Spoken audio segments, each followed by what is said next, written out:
Hello. Let's read from the Bible, from the Gospel of Mark, chapter 14, in the updated New American Standard Version. Now the Passover and unleavened bread were 2 days away, and the chief priests and the scribes were seeking how to seize him by stealth and kill him. For they were saying, "Not during the festival, otherwise there might be a riot of the people."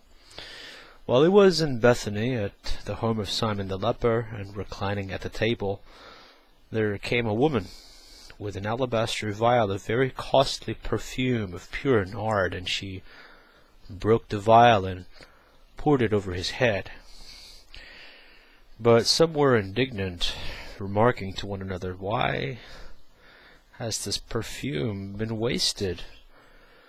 For this perfume might have been sold for over 300 denarii, and the money given to the poor." And they were scolding her. But Jesus said, "Let her alone. Why do you bother her? She has done a good deed to me. For you always have the poor with you, and whenever you wish, you can do good to them, but you do not always have me. She has done what she could. She has anointed my body beforehand for the burial. Truly I say to you, wherever the gospel is preached in the whole world, what this woman has done will also be spoken of in memory of her." Then Judas Iscariot, who was one of the 12, went off to the chief priests in order to betray him to them. They were glad when they heard this and promised to give him money, and they began seeking how to betray him at an opportune time. On the first day of unleavened bread, when Passover lamb was being sacrificed, his disciples said to him, "Where do you want us to go and prepare for you to eat the Passover?" And he sent 2 of his disciples and said to them, "Go into the city, and a man will meet you carrying a pitcher of water. Follow him. And wherever he enters, say to the owner of the house, 'The teacher says, where is my guest room, in which I may eat at the Passover with my disciples?' And he himself will show you a large upper room, furnished and ready. Prepare for us there."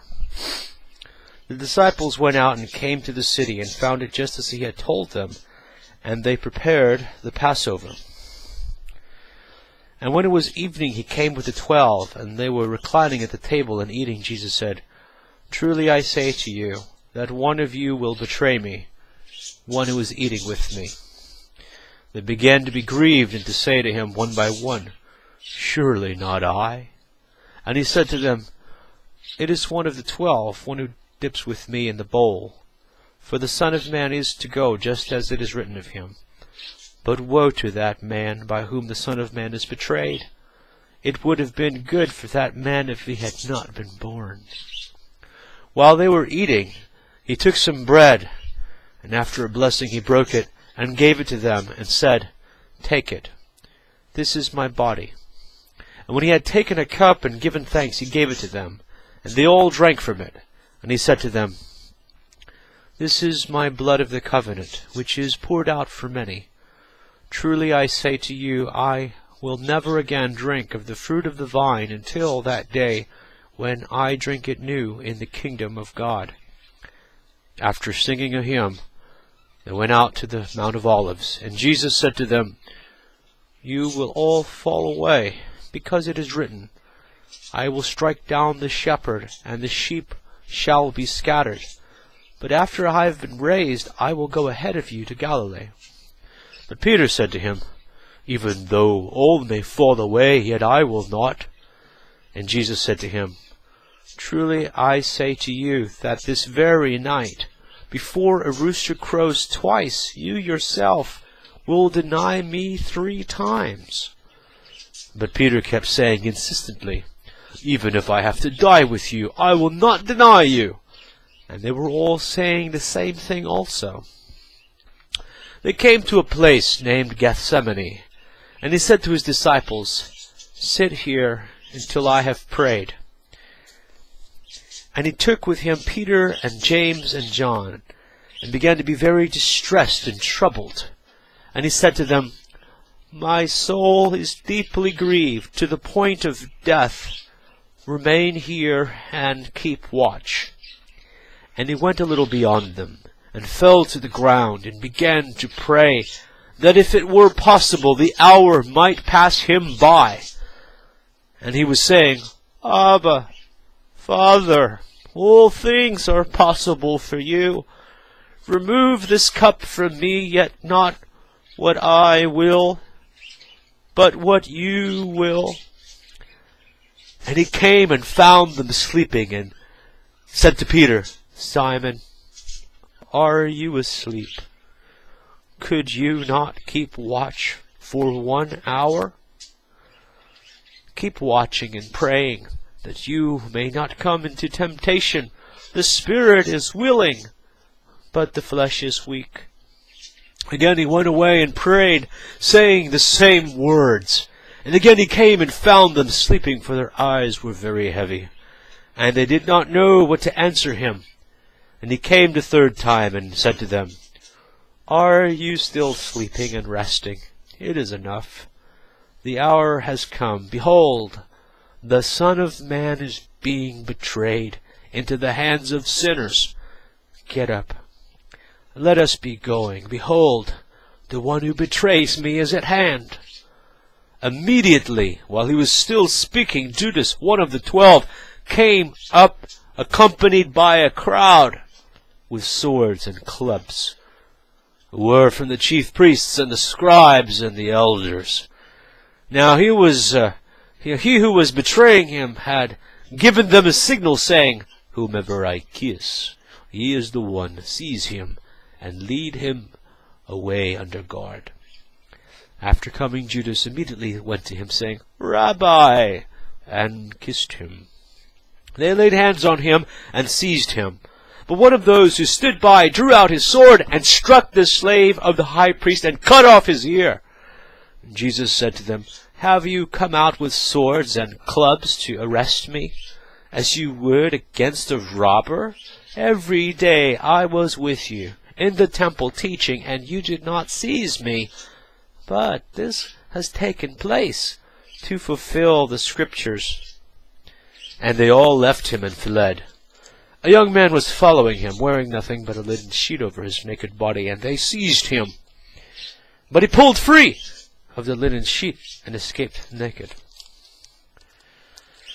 They led Jesus away to the high priests, and all the chief priests and the elders and the scribes gathered together.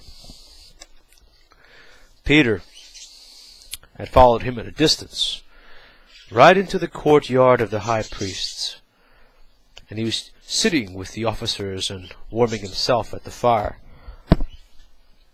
Now the chief priests and the whole council kept trying to obtain testimony against Jesus to put him to death, but they were not finding any. For many were giving false testimony against him, but their testimony was not consistent.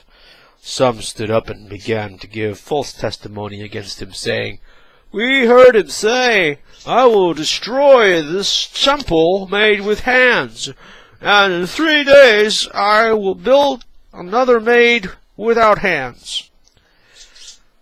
Not even in this respect was their testimony consistent. The high priest stood up and came forward and questioned Jesus, saying, Do you not answer? What is it that these men are testifying against you? But he kept silent and did not answer. Again the high priest was questioning him and saying to him, Are you the Christ, the Son of the Blessed One? And Jesus said, I am.